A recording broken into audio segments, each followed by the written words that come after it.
We gotta get out of here. They're gaining on us. She gave her life to the church, but when he saved her from the fire, she began to wonder, was this man sent by heaven or meant to take her from it? If stories like this stir something quiet in your chest, if you've ever believed that God's plans don't always follow the rules, then stay with me. Before we begin, hit that subscribe button so you won't miss any of the stories that still believe in love, redemption, and second chances. And tell me in the comments, do you think God sometimes sends the right person even when it breaks the life you thought you were meant to live? I'll be down there reading every word. Now, let me take you back to the day the nun almost died and the man who walked through fire to save her. Because what you're about to hear isn't just a love story. It's the kind of story that starts with smoke on the horizon, a prayer whispered too late, and a man who hadn't spoken to God in 10 years, but still knew exactly when to show up. Some say it was coincidence, others say it was fate.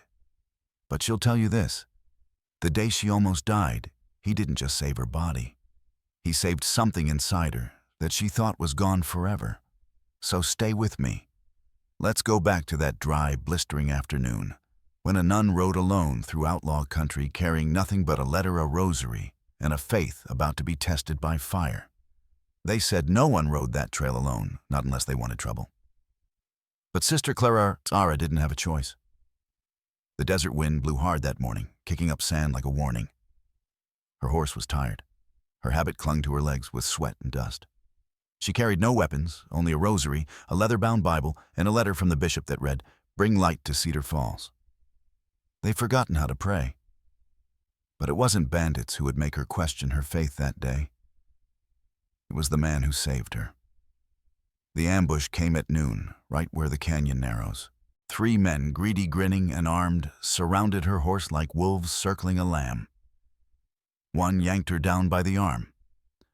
Another laughed and said, "Let's see what the nun hides under all that cloth." She didn't scream, didn't beg.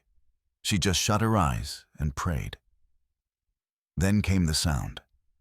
Not thunder, not gunfire. Boots, 1 pair. From the ridge above, he dropped into the scene like something out of myth. He was tall, broad-shouldered, dust-covered, with a rifle across his back and a hammer strapped to his belt. The kind of man you'd expect to disappear into the mountains forever, not walk into trouble just to save a stranger. He didn't ask questions. He didn't talk tough. He simply said, "Let the lady go." They didn't. And 2 minutes later, one was on the ground, one was running, and the last was mumbling apologies through broken teeth. He didn't kill them, but he could have. That was the first thing she noticed. The second was his eyes. They were dark and tired, and full of a grief he didn't speak.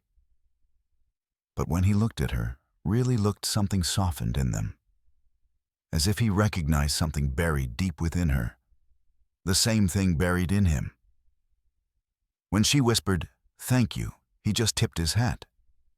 No woman should face devils alone. She asked his name. "Silas," he said. "Silas Boone." She asked where he lived. Up that way, he nodded toward the mountains, far enough to forget the world, not far enough to ignore a scream. The sun was low when he helped her back onto her horse. She should have turned back, returned to her mission, forgotten his name. But her heart, quiet all these years, spoke loud that day. This was no ordinary rescue. This was the kind of meeting God orchestrates, not to test faith, but to ignite something holy. She had taken a vow. He had buried his heart. And yet somehow, in the space between bullets and breath, something bloomed. She rode away, but she looked back, and so did he. If this story is already stirring your heart, like, subscribe, and stay with me. We believe love and faith still matter. Have you ever felt like someone was sent into your life for a reason? Tell me in the comments. The most touching comment voted by viewers will receive a special gift from us. So don't hold back. Let's feel this story together. Sometimes love doesn't arrive like thunder. Sometimes it comes in a quiet voice in a stranger's hand, brushing yours as he helps you off a tired horse. That's how it began for Sister Clara.